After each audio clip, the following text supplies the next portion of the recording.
ಸಂಪೂರ್ಣ ಒಳ ಮೀಸಲಾತಿ ಮಾದಿಗ ವಿರೋಧಿ ಸರ್ಕಾರಕ್ಕೆ ಒಳ ಮೀಸಲಾತಿ ಜಾರಿ ಮಾಡದ ಮಾದಿಗ ವಿರೋಧಿ ಸರ್ಕಾರಕ್ಕೆ ಒಳ ಮೀಸಲಾತಿ ಜಾರಿ ಮಾಡದ ಸಮಾಜ ಕಲ್ಯಾಣ ಮಂತ್ರಿ ಮಾದೇವಪ್ಪನಿಗೆ ಸ್ವಜಾತಿ ಪ್ರೇಮಿ ಮಾದೇವಪ್ಪನಿಗೆ ಸ್ವಜಾತಿ ಪ್ರೇಮಿ ಮಾದೇವಪ್ಪನಿಗೆ ಸಂಪೂರ್ಣ ಒಳ ಮೀಸಲಾತಿ ಜಾರಿ ಮಾಡದ ರಾಜ್ಯ ಸರ್ಕಾರಕ್ಕೆ ಸಂಪೂರ್ಣ ಒಳ ಮೀಸಲಾತಿ ಜಾರಿ ಮಾಡದ ರಾಜ್ಯ ಸರ್ಕಾರಕ್ಕೆ ಮಾದಿಗ ವಿರೋಧಿ ಸರ್ಕಾರಿ ಅಧಿಕಾರಿಗಳಿಗೆ ಮಾದಿಗ ವಿರೋಧಿ ಸರ್ಕಾರಿ ಅಧಿಕಾರಿಗಳಿಗೆ ಮಾದಿಗ ವಿರೋಧಿ ಸರ್ಕಾರಕ್ಕೆ ಬೇಕೇ ಬೇಕು ಬೇಕೇ ಬೇಕು ಬೇಕೇ ಬೇಕು ಒಳ ಮೀಸಲಾತಿಯನ್ನು ಜಾರಿ ಮಾಡದ ರಾಜ್ಯ ಸರ್ಕಾರಕ್ಕೆ ಒಳ ಮೀಸಲಾತಿಯನ್ನು ಜಾರಿ ಮಾಡದ ಮುಖ್ಯಮಂತ್ರಿ ಸಿದ್ದರಾಮಯ್ಯನಿಗೆ ಒಳ ಮೀಸಲಾತಿಯನ್ನು ಜಾರಿ ಮಾಡದ ಮುಖ್ಯಮಂತ್ರಿ ಸಿದ್ದರಾಮಯ್ಯನಿಗೆ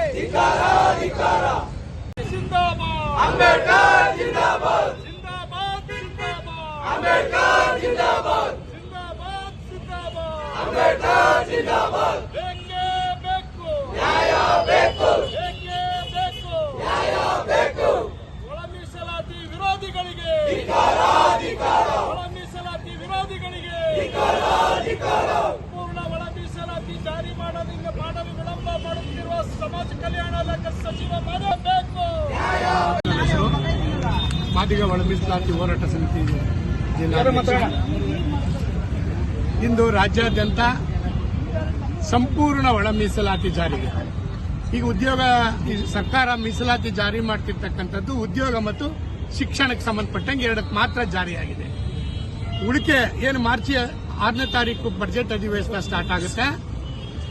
ಆ ಅಧಿವೇಶನದಲ್ಲಿ ಇವತ್ತೇನು ತೆಲಂಗಾಣ ಹರಿಯಾಣ ಮಾದರಿಯಲ್ಲಿ ಏನು ಅಲ್ಲಿ ಎಲ್ಲ ಹಂತಗಳಲ್ಲೂ ಎಲ್ಲ ಇಲಾಖೆಗಳು ಸಂಪೂರ್ಣ ಒಳ ಮೀಸಲಾತಿಯನ್ನ ಏನು ಅಲ್ಲಿ ಸರ್ಕಾರ ಜಾರಿ ಮಾಡಿದೆ ಅದನ್ನ ನಮ್ಮ ಈಗ ನಡೀತಕ್ಕಂಥ ಬಜೆಟ್ 6ನೇ ತಾರೀಕಿನಲ್ಲಿ ಸನ್ಮಾನ್ಯ ಮುಖ್ಯಮಂತ್ರಿಗಳು ಸಂಪೂರ್ಣವಾಗಿ ಒಳ ಮೀಸಲಾತಿನ ಎಲ್ಲಾ ಹಂತಗಳಲ್ಲೂ ಜಾರಿಯನ್ನ ಮಾಡ್ತಕ್ಕಂಥದಕ್ಕೆ ನಾವು ಈ ಸಮುದಾಯ ಇವತ್ತು ರಾಜ್ಯಾದ್ಯಂತ ಮಾಡ್ತಾ ಇದ್ದೀವಿ. ಆದ್ರೆ ನಮ್ಮೆಲ್ಲರ ಅಭಿಪ್ರಾಯ ಒಂದೇ, ಒಳ ಮೀಸಲಾತಿ ಕೇವಲ ಎರಡು ಇಲಾಖೆಗಳಿಗೆ ಮಾತ್ರ ಉದ್ಯೋಗಕ್ಕೆ ಮತ್ತೆ ಶಿಕ್ಷಣಕ್ಕೆ ಅಂತ ಹೇಳ್ತಾ ಇದ್ದಾರೆ. ಆದ್ರೆ ಅದರಲ್ಲೂ ಕೂಡ ಹಲವಾರು ಅಡೆತಡೆಗಳನ್ನ ನಮ್ಮ ಸಂವಿಧಾನ ವಿರೋಧಿಗಳು ಅದನ್ನ ತಡೆ ಮಾಡ್ಕೊಂಡು ನಿಲ್ಲಿಸ್ತಾ ಇದ್ದಾರೆ. ಇನ್ನೊಂದು ಕಡೆ ಬೇರೆ ಬೇರೆ ರೀತಿಯಲ್ಲಿ ಅದಕ್ಕೆ ಆದಂತ ಷಡ್ಯಂತ್ರಗಳನ್ನ ರೂಪಿಸಿ ಇವತ್ತೀಗೇನು ಈಗ ಹಾಸ್ಟೆಲ್ ಇವತ್ತು ಎಲ್ಲ ಶೈಕ್ಷಣಿಕ ಸಂಸ್ಥೆಗಳಲ್ಲಿ ಇವತ್ತು ಎಲ್ಲಾ ಕಡೆ ಈಗ MBBS ಇರ್ಬೋದು, ಇಂಜಿನಿಯರಿಂಗ್ ಇರ್ಬೋದು, MD ಶೀಟ್ ಇರ್ಬೋದು ಅಥವಾ ನೇಮಕಾತಿಗಳಿರ್ಬೋದು, ಇವತ್ತೇನಾಗಿದೆ ಎಲ್ಲ ವಿದ್ಯಾರ್ಥಿಗಳಿಗೆ ತೊಂದರೆ ಆಗ್ತಾ ಇದೆ. ಇದು ಕಾರಣ ಏನಂದ್ರೆ ನಮ್ಮಲ್ಲೇ ಇರ್ತಕ್ಕಂಥ ಕೆಲವು ದಲಿತರು ಹಾಗಾಗಿ ಕೆಲವನ್ನ ಅಡ್ಡಿಪಡಿಸ್ತಕ್ಕಂಥದಕ್ಕೆ ಈಗ ಆಲ್ರೆಡಿ ಶುರು ಮಾಡ್ಕೊಂಡಿದ್ದಾರೆ. ಆದ್ರೆ ಹಿಂದೆ ಸ್ವಾತಂತ್ರ್ಯ ಪೂರ್ವದಿಂದ ಇವ್ರು ಮಾಡಿದ್ನ ಯಾರಾದ್ರೂ ನಾವು ಕೇಳಿದ್ವಾ, ನಾವು ಪಡೆದಿದ್ದಾವ? ಹಾಗಾದ್ರೆ ರಾಜ್ಯದಲ್ಲಿ ಶೈಕ್ಷಣಿಕವಾಗಿರ್ತಕ್ಕಂಥ ಉದ್ಯೋಗ ಲೆಕ್ಕ ಆಗೇ ಬಿಡ್ಲಿ, ಯಾರ್ಯಾರಿಗೆ ಏನೇನಾಗಿದೆ ಅಂತ ನಮ್ಗೆ ಸಿಕ್ಕಿದ್ವಿ ಅಂತ ಕೇವಲ ಧಾರವಾಡ ಯೂನಿವರ್ಸಿಟಿನಲ್ಲಿ 9 ಜನ ನೌಕರಿ ಸಿಕ್ಕಿದ್ರಪ್ಪ, ಅವ್ರಿಗೆ ಏನಲ್ಲಿ ಅಷ್ಟಕ್ಕೆ ಹೊಟ್ಟೆ ಹುರ್ಕೊಂಡು ಎಲ್ಲ ಕಡೆ ಈ ತರ ಸಂವಿಧಾನ ವಿರೋಧಿಗಳ ರೀತಿ ಕೆಲಸ ಮಾಡ್ತಕ್ಕಂಥದ್ದು ಇದು ಶೋಭೆ ತರದಲ್ಲ. ದಯಮಾಡಿ ಮಾದೇವಪ್ಪ ಎಲ್ಲರಿಗೂ ಸರ್ಕಾರಕ್ಕೆ, ರಾಜ್ಯ ಸರ್ಕಾರಕ್ಕೆ ಅವರು ಮಂತ್ರಿ ಆಗಿದ್ದಾರೆ, ಸಮಾಜ ಕಲ್ಯಾಣ ನಮ್ಮೆಲ್ಲರಿಗೂ ಮಂತ್ರಿ ಅವರು, ಕೇವಲ ಒಬ್ಬರಿಗಲ್ಲ ಒಂದು ಸಮಾಜಕ್ಕಲ್ಲ.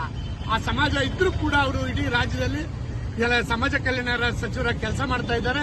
ಸನ್ಮಾನ್ಯ ನಾನು ಮನವಿ ಮಾಡ್ಕೊಳ್ಳೋದಿಷ್ಟೇ, ಮಾದೇವಪ್ಪನವರಿರ್ಬೋದು, ಸನ್ಮಾನ್ಯ ಮುಖ್ಯಮಂತ್ರಿಗಳಲ್ಲಿ ದಯಮಾಡಿ ಕೂಡಲೇ ಇವೆಲ್ಲ ತಾಂತ್ರಿಕ ತೊಡಕೆಗಳನ್ನ ನಿವಾರಣೆ ಮಾಡಿ 6ರಿಂದ ನಡೀತಕ್ಕಂಥ ಬಜೆಟ್ ಅಧಿವೇಶನದಲ್ಲಿ ಸಂಪೂರ್ಣ ಒಳ ಮೀಸಲಾತಿಯನ್ನು ತಾವು ಜಾರಿ ಮಾಡಬೇಕು ಅಂತೇಳಿ ನಾನು ನಮ್ಮ ಎಲ್ಲ ಸಮಾಜದ ಪರವಾಗಿ ನಾನು ಒತ್ತಾಯ ಪೂರ್ವಕವಾಗಿ ಮುಖ್ಯಮಂತ್ರಿಗಳಿಗೆ ಮನವಿ ಮಾಡ್ತೇನೆ. ರಾಜ್ಯ ಉಪಾಧ್ಯಕ್ಷರು, ಒಳ ಮೀಸಲಾತಿ ಹೋರಾಟ ಸಮಿತಿ ಹಾಗೂ ಜಿಲ್ಲಾಧ್ಯಕ್ಷರು ಬಾಬು ಜಗಜೀವರಾಮ್ ಸಂಘ ಬಂಧುಗಳೇ, ಒಳ ಮೀಸಲಾತಿ ವಿಚಾರವಾಗಿ ಕಳೆದ 30 ವರ್ಷಗಳಿಂದಲೂ ಸತತವಾಗಿ ಮಾದಿಗ ಸಮುದಾಯ ಬೀದಿಗಿಳಿದು ಹೋರಾಟ ಮಾಡ್ಕೊಂಡು ಬರ್ತಾ ಇದೆ. ಸುಪ್ರೀಂ ಕೋರ್ಟ್ 2024 ಆಗಸ್ಟ್ 1ರಂದು ಸುಪ್ರೀಂ ಕೋರ್ಟ್ ತೀರ್ಪು ನಂತರ ಕರ್ನಾಟಕ ಸರ್ಕಾರ ನಿವೃತ್ತ ನ್ಯಾಯಮೂರ್ತಿ ನಾಗಮೋಹನ್ ದಾಸ್ ಅವರ ಆಯೋಗ ರಚನೆ ಮಾಡಿ ಎಂಪರಿಕಲ್ ಡಾಟಾವನ್ನು ಕಲೆಕ್ಟ್ ಮಾಡಿ ಜನಸಂಖ್ಯೆ, ಉಪಜಾತಿಗಳ ಜನಸಂಖ್ಯೆ ಹಾಗೂ ಹಿಂದುಳಿಯುವಿಕೆಯನ್ನು ಅನುಸರಿಸಿ 5 ವರ್ಗಗಳನ್ನಾಗಿ ವಿಂಗಡಿಸಿ ಒಳ ಮೀಸಲಾತಿಯನ್ನು ಆಯೋಗ ಕೊಟ್ಟಿತ್ತು. ಆದರೆ ಸರ್ಕಾರ ಅದನ್ನು 3 ABC ವರ್ಗೀಕರಣ ಮಾಡಿ 3 ವರ್ಗಗಳನ್ನಾಗಿ ಮಾಡಿ ಸಚಿವ ಸಂಪುಟದಲ್ಲಿ ತೀರ್ಮಾನ ಮಾಡಿ ವಿಧಾನಸಭೆಯಲ್ಲಿ ಮತ್ತು ವಿಧಾನ ಪರಿಷತ್ತಲ್ಲಿ ತೀರ್ಮಾನ ಮಾಡಿ ಅಲ್ಲಿ ಪಕ್ಷಾತೀತವಾಗಿ ಎಲ್ಲ ಪಕ್ಷದವರು ಕೂಡ ಇದನ್ನು ಒಪ್ಪಿಕೊಂಡು ಒಮ್ಮತದಿಂದ ಅವಿರುದ್ಧವಾಗಿ ಅಂಗೀಕಾರವನ್ನು ಮಾಡಿದ್ದಾರೆ. ಅದು ಇವತ್ತು ರಾಜ್ಯಪಾಲರ ಅಂಕಿತಕ್ಕಾಗೋಸ್ಕರ ರಾಜ್ಯಪಾಲರ ಕಚೇರಿಯಲ್ಲಿದೆ. ದಯಮಾಡಿ ನಾವಾದರೂ ಎಲ್ಲರೂ ಒತ್ತಾಯ ಮಾಡ್ತಕ್ಕಂಥದ್ದು, ಈ ರೀತಿಯ ವಿಳಂಬದ ನೀತಿಯನ್ನು ಅನುಸರಿಸಿ ರಾಜ್ಯ ಸರ್ಕಾರ ಆಗಲಿ ಕೇಂದ್ರ ಸರ್ಕಾರ ಆಗಲಿ ಮಾದಿಗರಿಗೆ ಅನ್ಯಾಯ ಮಾಡ್ತಾ ಇದೆ. ಅದನ್ನು ಸಹಿಸಿಕೊಂಡು ಸುಮ್ಮನಿರ್ಲಿಕ್ಕೆ ಸಾಧ್ಯವಿಲ್ಲ.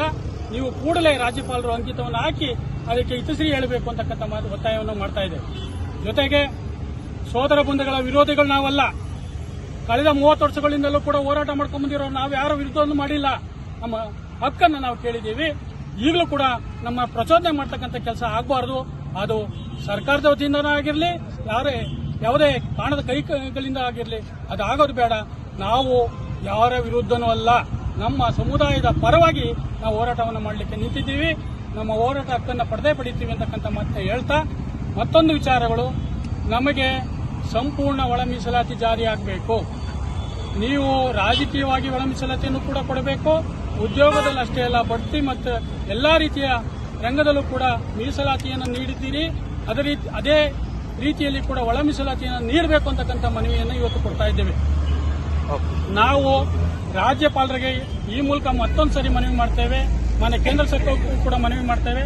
ಕೂಡಲೇ ಅಂಕಿತವನ್ನು ಹಾಕತಕ್ಕಂಥ ಕೆಲಸವನ್ನು ಮಾಡಬೇಕು ಅಂತ. ಸಂತೋಷನ ಮಾದಾರ ಚೆನ್ನಯ್ಯ ಸೇವಾ ಸಮಿತಿಯ ಜಿಲ್ಲಾಧ್ಯಕ್ಷರು. ಒಳ ಮೀಸಲಾತಿ ಎಲ್ಲ ಕ್ಷೇತ್ರದಲ್ಲೂ ರಾಜಕೀಯವಾಗಿ, ಆರ್ಥಿಕವಾಗಿ ಎಲ್ಲ ಖಾಸಗಿ ಸಂಸ್ಥೆಗಳು ಒಳ ಮೀಸಲಾತಿ ಜಾರಿಯಾಗಬೇಕು ಅಂತೇಳಿ ನಮ್ಮ ಒತ್ತಾಯ ಇದೆ. ಹಂಗೆ ಈಗ ಬಡ್ಜೆಟ್ ಮಂಡನೆ ಮಾಡ್ತಕ್ಕಂಥ 17ನೇ ಬಾರಿ ಬಡ್ಜೆಟ್ ಮಂಡನೆ ಮಾಡ್ತಕ್ಕಂಥ ಸನ್ಮಾನ್ಯ ಸಿದ್ದರಾಮಯ್ಯನವರು ನಂದು ಮನವಿ ಏನು, ನಮ್ಮ ಆದಿಜಾಂಬವ ಅಭಿವೃದ್ಧಿ ನಿಗಮ ಹಾಗೂ ಲಿಡ್ಕರ್ ಬಾಬು ಜಗಜೀವನ್ ರಾಮ್ ಚರ್ಮ ಅಭಿವೃದ್ಧಿ ನಿಗಮ ಇದೆ. ಈ ನಿಗಮಗಳಿಗೆ 2,000 ಕೋಟಿಯನ್ನು ಮೀಸಲಿಡಬೇಕು. ಅದನ್ನು 2,000 ಕೋಟಿ ಮೀಸಲಿಟ್ಟರೆ ಸಾಲದು, ಅದನ್ನು ಖರ್ಚು ಮಾಡೋದ್ರ ಮುಖಾಂತರ ನೀವು ಸಾಮಾಜಿಕ, ನಾನು ಅಹಿಂದ ನಾಯಕ ಅಂತ ಏನು ಹೇಳ್ತಾ ಇದ್ದೀರಿ, ಆ ಮುಖಾಂತರ ನೀವು ಅಹಿಂದ ನಾಯಕರಾದರೆ ಈ 2,000 ಕೋಟಿಗಳನ್ನು ಈ ಬಜೆಟಲ್ಲಿ ಅನೌನ್ಸ್ ಮಾಡಿ ಅದನ್ನು ಖರ್ಚು ಮಾಡಿ ಈ ಜನಾಂಗದ ಅಭಿವೃದ್ಧಿಗೆ ಸಹಕರಿಸಬೇಕು. ಅದು ಸಂಪೂರ್ಣ ಒಳ ಮೀಸಲಾತಿಯನ್ನು ಜಾರಿ ಮಾಡಬೇಕು ಅಂತೇಳಿ ಈ ಮೂಲಕ ನಾನು ಅವರಲ್ಲಿ ಮನವಿ ಮಾಡ್ತಾ ಇದ್ದೀನಿ.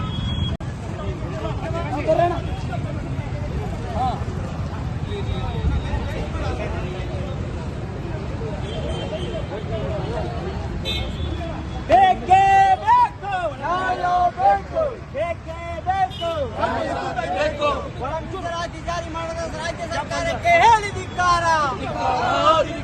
ಮೀಸಲಾತಿ ಜಾರಿ ಮಾಡದ ರಾಜ್ಯ ಸರ್ಕಾರಕ್ಕೆ ಹೇಳಿ ಧಿಕ್ಕಾರ.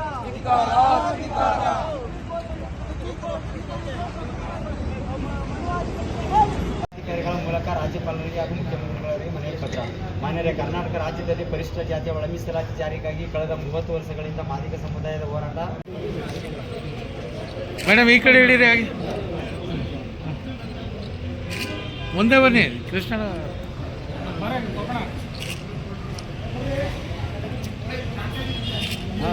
ಸಬ್ಸ್ಕ್ರೈಬ್ ಬಟನ್ ಮೇಲೆ ಕ್ಲಿಕ್ ಮಾಡಿ ಹಾಗೂ ನಮ್ಮ ಹೊಸ ವಿಡಿಯೋಸ್ ಅಪ್ಲೋಡ್ಗೋಸ್ಕರ ಪಕ್ಕದಲ್ಲಿ ಕಾಣುವ ಬೆಲ್ ಬಟನ್ ನಮ್ಮೆಲ್ಲ ವಿಡಿಯೋಗಳನ್ನ ಲೈಕ್ ಮಾಡಿ, ಶೇರ್ ಮಾಡಿ ಹಾಗೂ ಕಮೆಂಟ್ ಮಾಡಿ.